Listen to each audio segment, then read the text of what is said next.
تو پھر تو واضح بات ہے، پھر تو سارے ہی اسلام سے خارج ہیں سوائے پرویزی خیال کے. ہاں، پرویزیوں کے علاوہ بابی اور بہائی بھی مسلمان قرار پاتے ہیں،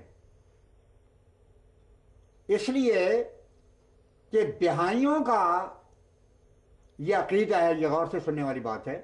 وہ کہتے ہیں کہ دراصل ہم ہیں جو آخری نبی مانتے ہیں محمد رسول اللہ کو، اور اس کا ثبوت مولویوں کے عقیدے پر رکھتے ہیں.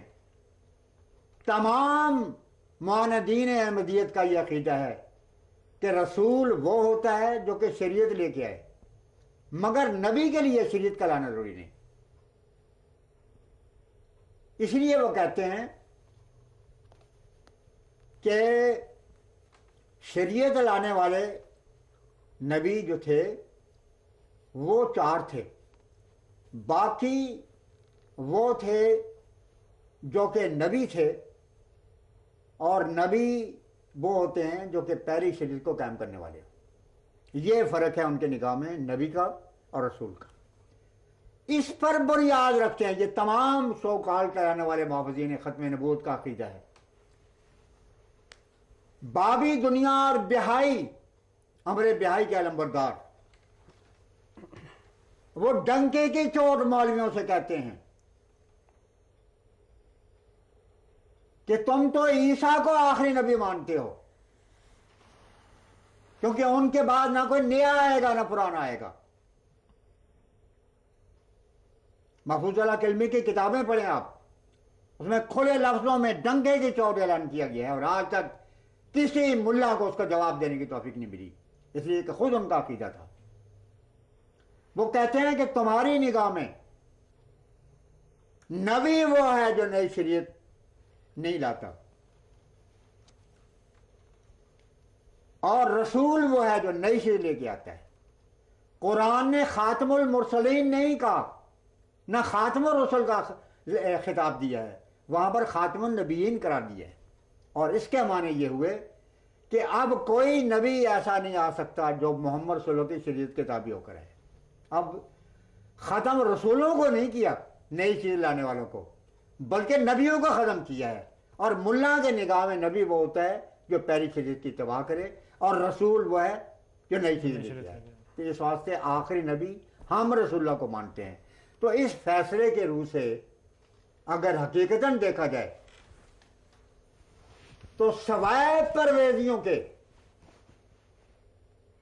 اور سوائے بابیوں اور بہائیوں کے، خود ان کے اپنے عقیدے کے مطابق کوئی بھی حضرت کو غیر مشروط آخری نبی نہیں مانتا. سمجھ گئے آپ؟ جی.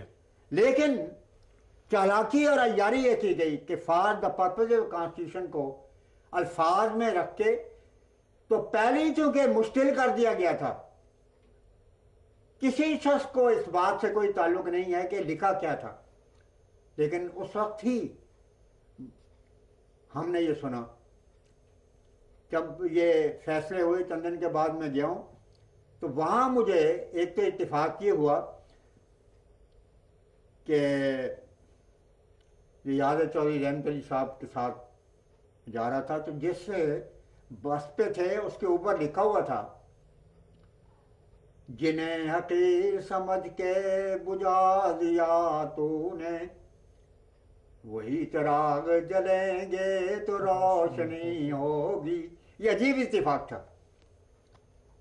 مجھے راولپنڈی کے ایک بزرگ نے بتایا کہ فیصلے کے اگلے دن اہل حدیث ایک عالم نے لاؤڈ سپیکر پہ یہ اعلان کیا کہ مسلمانوں تمہیں ہوش میں آنا چاہیے، اس فیصلے نے تمام مسلمانوں کو کافر قرار کیا ہے.